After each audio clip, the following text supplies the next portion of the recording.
Video তো বাড়িতে ভিডিওই করে থাকি, ওই দেখারও সময় হবে না, খালি ফেসবুক লাইক করো আর ছবি তোলো আর আমি কি বুঝি না। আচ্ছা, আমরা প্রথমে একে কাজ করতে হবে এই জিনিসগুলো। এই কাজটা করার জন্য প্রথমে রেক্টেঙ্গেল টুলস নিতে হবে। রেক্টেঙ্গেল টুলসটাকে সিলেক্ট করে ফিল্টারকে নান করতে হবে, স্ট্রোকে ব্ল্যাক কালার দিব। তারপর ওয়ার্কস্পেসে ক্লিক করব, নির্দিষ্ট সাইজে মাপ নেওয়ার জন্য ওয়ার্কস্পেসে ক্লিক করলে এই বক্সটা চলে আসবে। এইখানে আমরা ভিজিটিং কার্ডের মাপ দিব 3.25, হাইট হবে 2 ইঞ্চি। তারপর ওকে করব।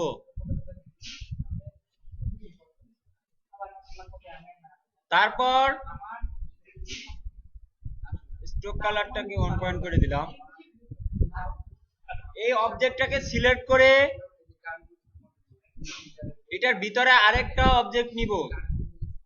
ভিতরের অবজেক্টটা নিব হচ্ছে এই কারণে, আচ্ছা আমি অবজেক্টটা নেই, এটার ভিতরে নির্দিষ্ট মাপে ছোট করব। তাহলে অবজেক্ট পাথ, অফসেট পাথ, এখানে -0.2 ইঞ্চি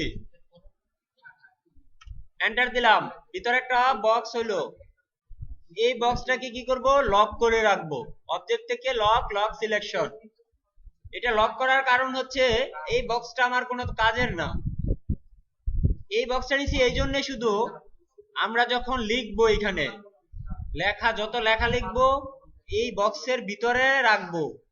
হয়তো একটু বাইরে যাইতে পারে, কিন্তু বেশি বাইরে নিব না। কারণ হচ্ছে যখন আমরা ভিজিটিং কার্ড প্রেসে পাঠাবো, প্রেস থেকে যখন প্রিন্ট হবে অনেকগুলা কার্ড একসাথে প্রিন্ট হয়, একটা কাগজের মধ্যে অনেকগুলা কার্ড প্রিন্ট হয়, এবং এটাকে কি করে কাটিং করা হয়।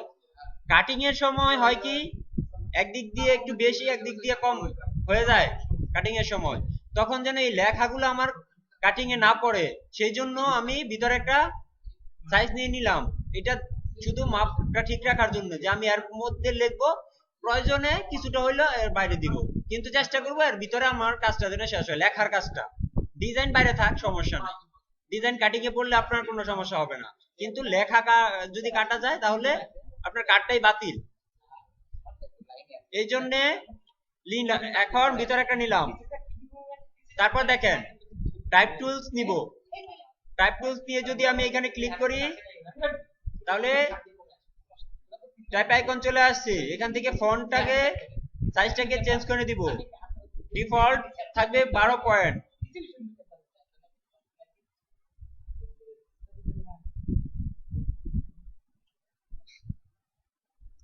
তারপর এখানে হবে নাম।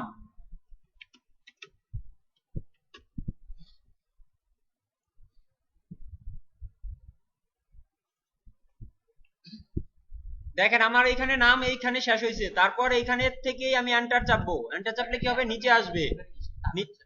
নিচে আসার পর এখানে ডেজিগনেশন লিখবো।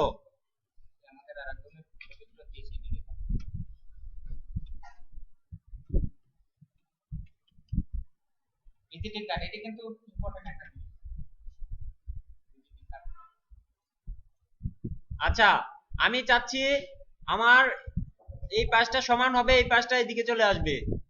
তাহলে লেখাটাকে সিলেক্ট করব, প্যারাগ্রাফ প্লেটে যাব। প্যারাগ্রাফ প্লেটে গিয়ে আমি রাইট অ্যালাইন করে দিব, তারপর ধরে এখানে বসাবো।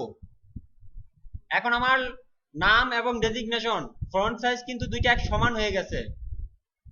আমি যদি এই ডেজিগনেশনের সাইজটা লেখাটাকে ধরি, পুরোটা সিলেক্ট করব, সিলেক্ট করে ক্যারেক্টার প্লেট থেকে ফন্ট সাইজটা চেঞ্জ করে দিব।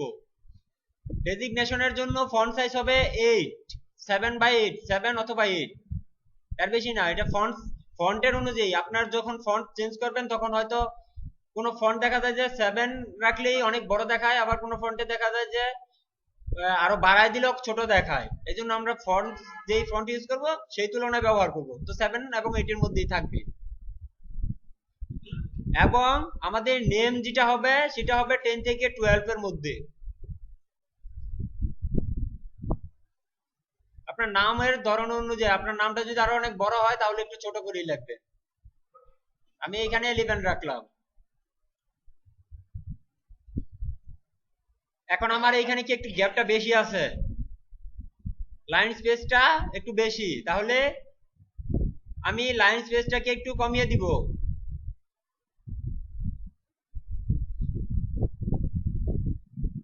আচ্ছা, এখানে আছে লিডিং, লিডিংটাকে যদি আমি মাইনাস করি তাহলে লাইন স্পেসটা কমবে। আমার নামের কাজ শেষ। এখানে থাকতে পারে মোবাইল নাম্বার।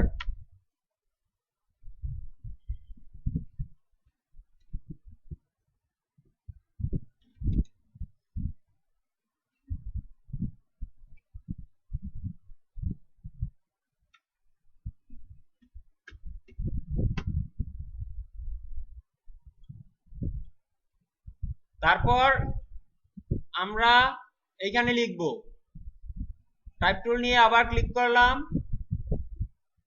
এখানে কি হবে, অফিস অ্যাড্রেস।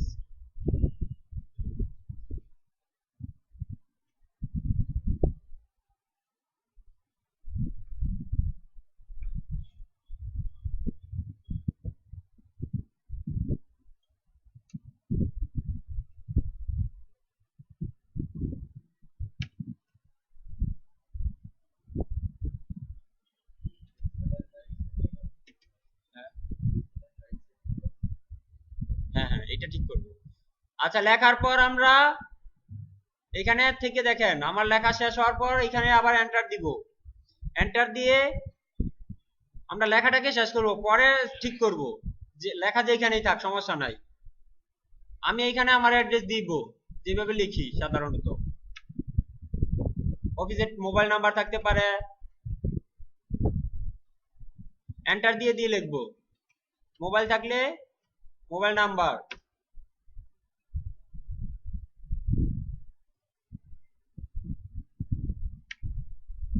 তারপর এইখান থেকে অফিস অ্যাড্রেস যেটা লেখাটা আছে সেটাকে ফন্ট সাইজ বড় করে দিব।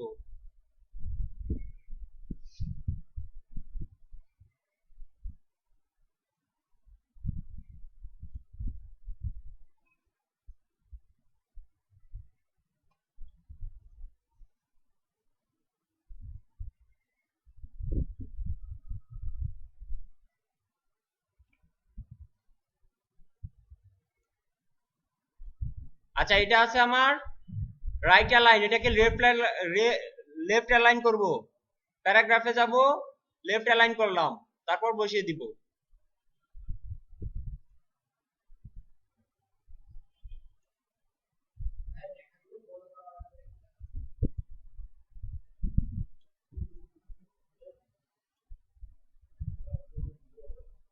এইখানে আপনার হোম অ্যাড্রেস থাকতে পারে, সেম একই, এটাকে কপি করে এইখানে বসিয়ে দিবেন, তারপর লিখে দিবেন।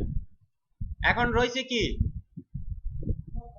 কোম্পানির নাম, এইখানে দিতে পারেন কোম্পানির নাম।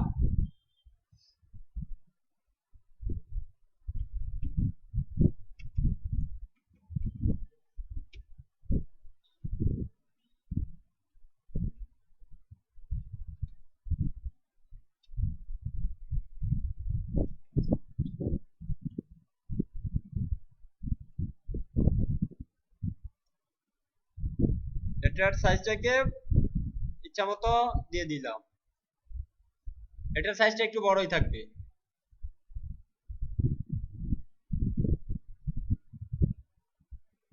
আর এখানে হবে কি, লোগো, কোম্পানির লোগো এখানে ইউজ করতে পারবেন, অথবা আপনার ছবি।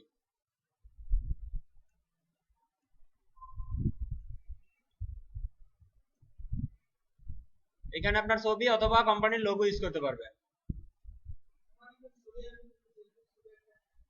হ্যাঁ, ছবিটা পরে আইনা দেখাবো, দাঁড়ান আমি কার্ডের কাজটা শেষ করে দিই।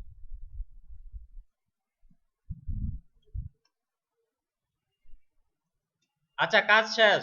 এখন এটাকে কি করতে হবে, ডিজাইন করতে হবে। তাহলে আরেকটু কাজ আছে বাকি। আমার এইখানে একটা কি লাগে, এখানে হয়তো ইমেল অ্যাড্রেস নয়তো ওয়েব অ্যাড্রেস থাকে। তাহলে আমি এটাকে সিলেক্ট করব, সিলেক্ট করার পর কপি করব এবং ফন্টে পেস্ট করার জন্য কন্ট্রোল এফ। ফন্টে পেস্ট হয়েছে, পেস্ট থাকা অবস্থায় ট্রান্সফর্ম প্লেটে যাব, যেটা দিয়ে স্মৃতিসৌধ করা হয়েছিল। ট্রান্সফর্ম প্লেটে গিয়ে আমরা এটার হাইটটাকে কমিয়ে দিব এবং আমার পয়েন্ট কোনটা ফিক্স থাকবে, নিচেরটা আমি এইখানে উপর থেকে সে নিচের দিকে নিয়ে আসবে, তাহলে রেফারেন্স পয়েন্ট আমি নিচেরটাকে ফিক্সড করে দিব।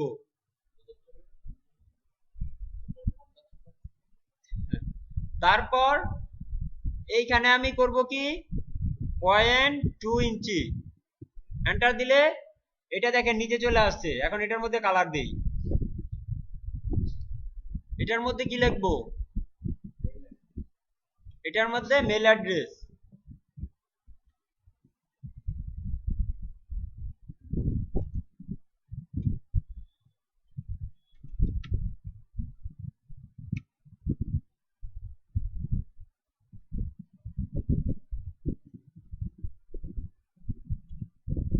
মেল অ্যাড্রেস লিখে এটার ফন্ট সাইজ ছোট করব, প্রয়োজনীয় যেটুকু দরকার রেখে এখানে বসিয়ে দিলাম। এখন বলতে পারেন এটা তো লেখা বাইরে চলে আসে, এটাকে আমরা একটু উপরেই রাখবো। নিচে অনেক ফাঁকা আছে, এটুকু অন্তত পক্ষে কাটিং এর মধ্যে পড়বে না।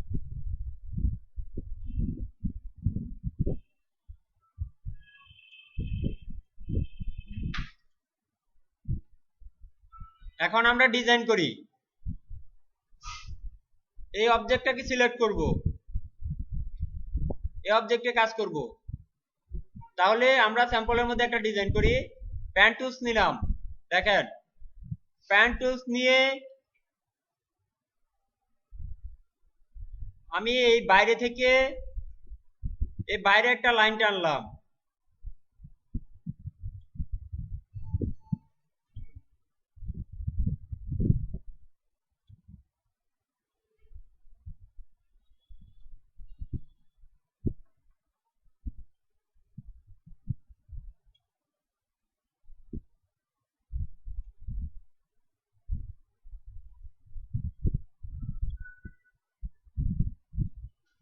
তারপর এটাকে আমি নিচের দিকে একটু নামাবো, অলটা ধরে যদি আমি এটাকে ছাড়ি তাহলে কি হবে, এখানে কপি হবে।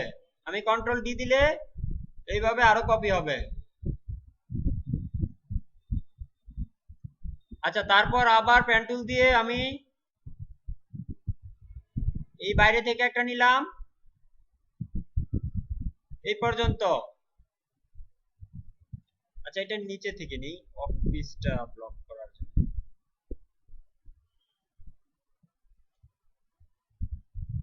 আর কিছুই নিব না। এখন আমি এটাকে ডিভাইড করব কিভাবে, শুধু ওই অবজেক্ট গুলো ধরবো। আমার যে অবজেক্ট গুলো ডিভাইড করব, প্রথমে এটা হচ্ছে আমার মেন অবজেক্ট আর লাইন গুলো হচ্ছে এটা, তাহলে শিফটে ধরে এটা ধরলাম এবং এই লাইনটা, অন্য কিছুই সিলেক্ট করব না। তারপর পাথফাইন্ডারে যাব, এখান থেকে ডিভাইড করব। এখন কি আলাদা আলাদা হয়ে গেছে, বাইরের অংশগুলো চলে গেছে, কিন্তু এইখানে দেখেন আছে, এটা দেখা যাবে না, কিন্তু সিলেক্ট করলে দেখা যাবে। এটাকে আমি ডিরেক্ট গ্রুপ সিলেকশন টুল দিয়ে এই অংশটুকু ধরবো, ধরে এটা ডিলিট করে দিব। এখন সিলেক্ট করলে দেখেন বাইরে সিলেক্ট হয় না, শুধু এই কার্ডটা সিলেক্ট হয়েছে। যতক্ষণ এটার কার্ডের বাইরে সিলেক্ট হবে ততক্ষণ মনে করবেন যেন বাইরে কিছু একটা আছে, যা আছে সেটা ডিলিট করে দিবেন। এখন আমরা যদি এটার মধ্যে কালার দেই,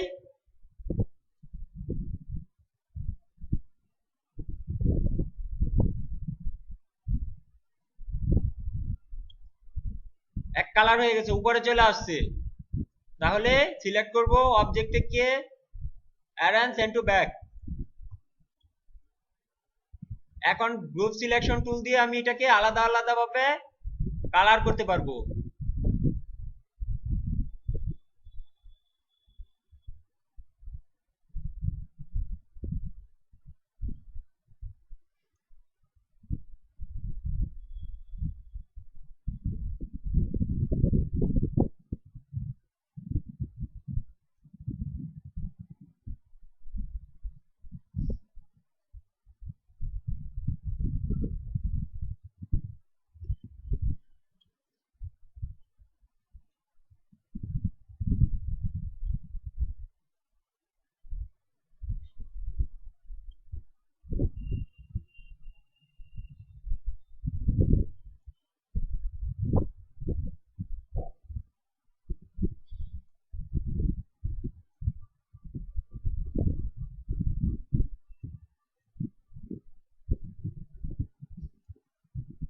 তারপর ধরে আমরা স্ট্রোক কালারটাকে নান করে দিব।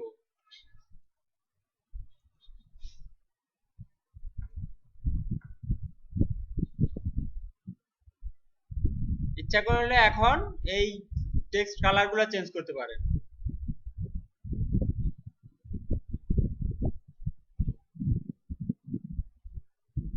যেই কালারটা এখানে দেখা যাবে সেইটাই দিয়ে দেবেন।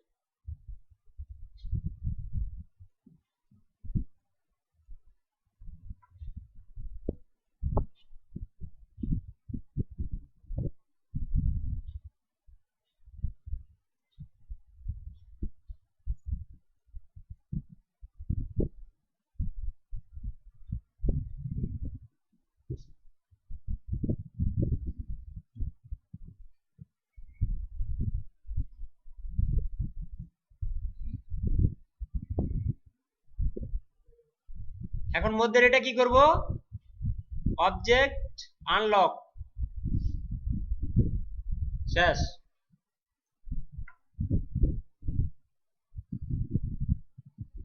এখানে থাকবে লোগো, যেই লোগোই হোক।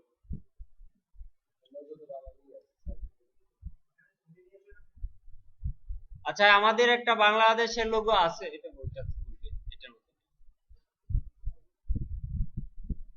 দেখেন এটার মধ্যে একটা স্ট্রোক কালার আছে, এটাকে ধরে স্ট্রোক কালারটাকে নান করে দিই।